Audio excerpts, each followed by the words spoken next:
how to solve issues or any glitches with your camera in Roblox. So hey guys, welcome to this tutorial.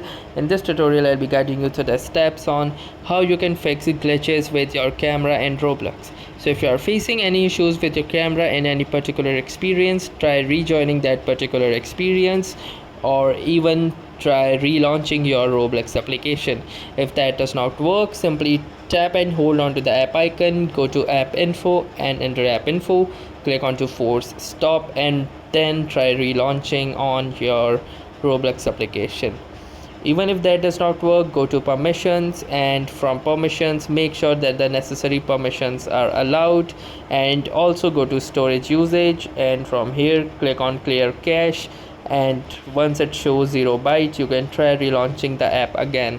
And even if that does not work, there are some major fixes like clicking onto uninstall button and reinstalling it, and this will ensure that the updated app is installed.